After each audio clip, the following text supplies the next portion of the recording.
So I recently came back from a trip to Madagascar where I was doing some wildlife photography. And of course, one of the most famous and iconic things to photograph there are the lemurs. Unfortunately though, the photographic conditions are often less than stellar. You're shooting kind of surrounded by dark jungles, so you're photographing at a super high ISO, and then you're often photographing into the light, meaning you've got some, back flare, and things just tend to look less than ideal once you get home. In this video though, I wanted to show how I would edit one of these photos and transform it from something overly contrasty and not that great into something I'd be happy to print out and hang on my wall. So let's go ahead and dive in. You can see this photo, it was taken at ISO 6400. The composition isn't bad. I've got these nice ringtail lemurs in focus, but of course you can see that there is tons of whites around their ears and a lot of darkness. It is a super broad histogram over here. Doesn't look like I've completely clipped any whites, but if I click on this arrow, we can see the blacks around their faces and kind of on the log definitely have been clipped. So it's not great, but I think we can go ahead and save it. So one of the first things I'm going to do is change the picture profile from color. We're going to go down to neutral. And that's going to give us a good starting point where it's going to lower the contrast and lower the saturation a bit. Next thing I'm going to do is increase the exposure so we can see the faces and see the bodies of these lemurs. I'm going to take the highlights down a little bit, bring the shadows up, bring the whites down just a touch as well, and let's bring the blacks up. And so in doing this, I'm really taking away all of that contrast that was super harsh in the original photo, and then I'm going to selectively choose where I add the contrast back in. So now that I've done these very simple global adjustments, it's time to start doing some localized ones. I'm going to open up our masking panel here, and I'm going to choose a radial gradient to sort of highlight these lemurs and direct the eye to them. Now I can already see there's a little bit of light kind of coming in from the left-hand side. So I'm going to use that light and emphasize it even more. So I'm going to take this radial gradient, make a big fat one right here, rotate it so it's kind of coming in from this direction, something like that. And let's go ahead and increase the exposure here, increase the blacks a little bit. And then because I'm adding light, which would be from the sun, I've also got to add a little bit of warmth to emulate that. So I'm just going to simply increase the color temperature just a little bit. And then let's look at the before and after, very subtle adjustments. And now I've added a little bit of brightness to the corner and over these lemurs. And so I'm going to do the opposite. I'm going to take away light from the other parts of the photo, specifically up here where there's kind of nothing going on, and then kind of around where their tails are as well. So I already made this big selection. I'm simply going to do the inverse of this. I'm going to click on these three dots. I'm going to say duplicate and invert the mask. And then I can simply take down the exposure. You can see though, I'm starting to take down the exposure where I also just added some. So let's go ahead and turn on that show overlay. And then let's subtract with a linear gradient from the corner here because we don't want it to darken, which we just added light to.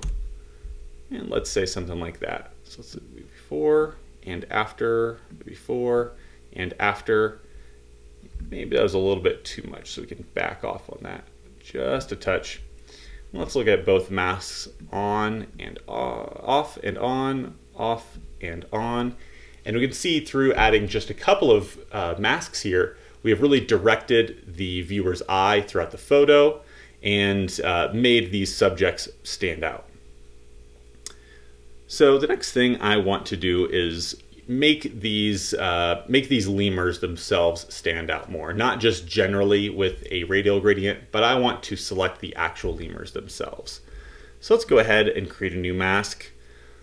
Let's try select subject, see how well it does.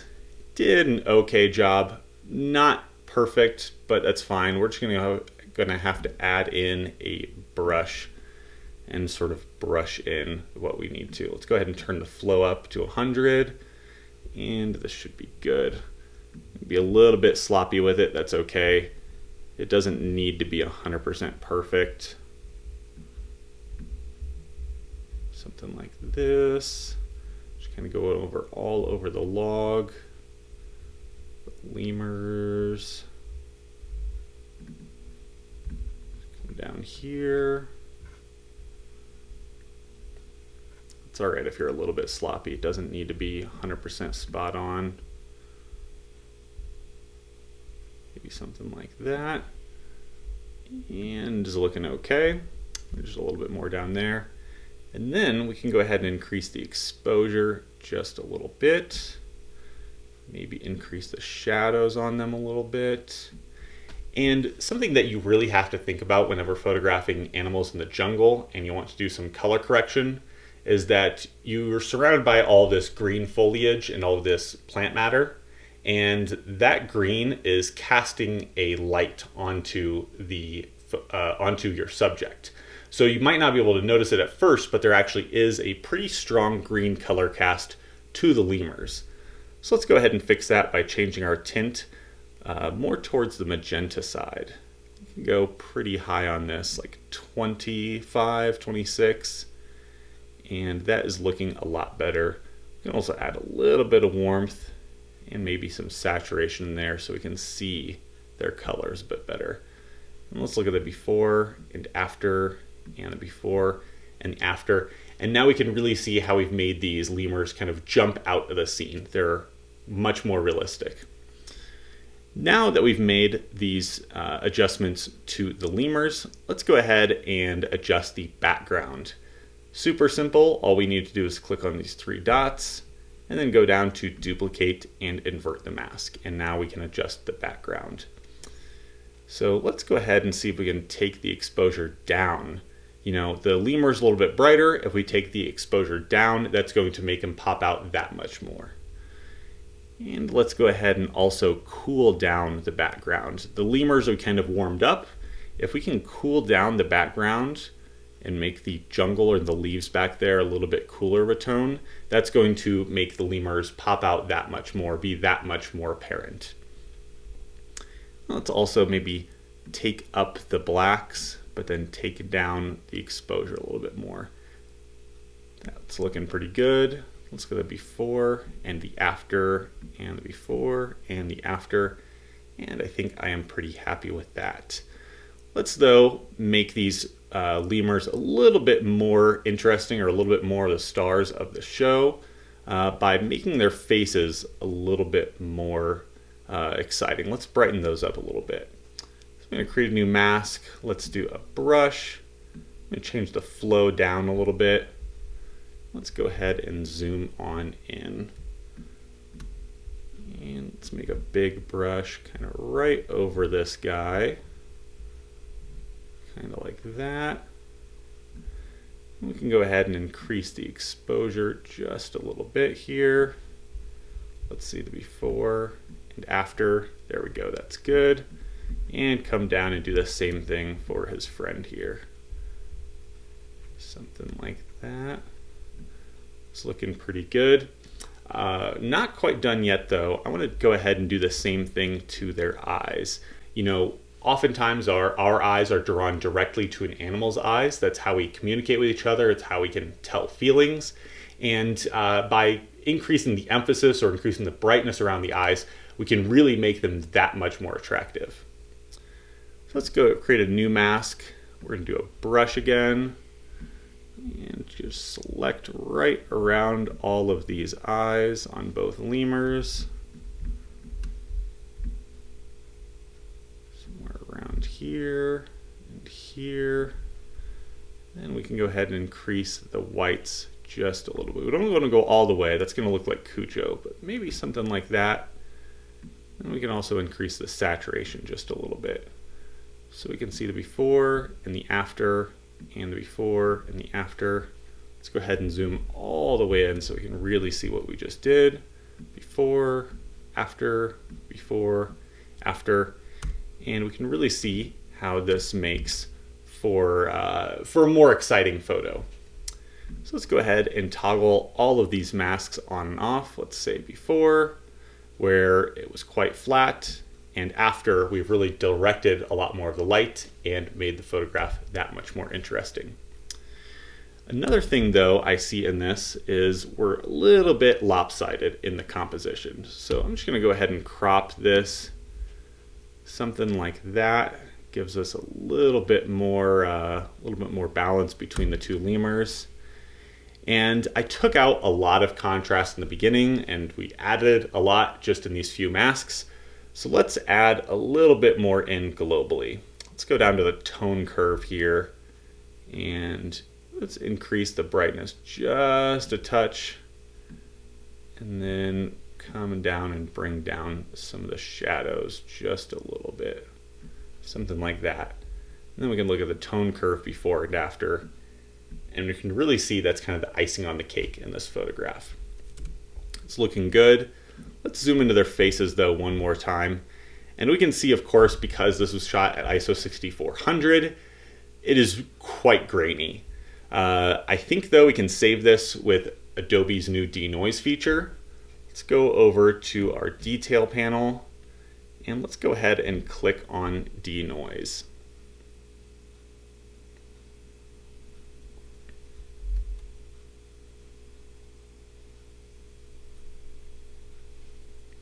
I'm going to zoom on out here, and then let's choose right over the face, and can see, kind of check out different amounts. Definitely don't like that small amount. It's definitely going to look better the higher up we go. Let's not do 100, but maybe somewhere around 60, 70, somewhere in there. And let's go ahead and enhance that. All right, and the enhancement or the denoise is done, and look at the difference it made. We have removed basically all of the noise, and it has retained an amazing amount of detail. It's pretty incredible what these new AI denoise tools can do.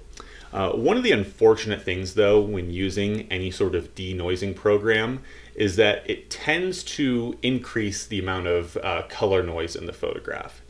So we're going to have to go back into our detail panel and simply increase our color denoise level.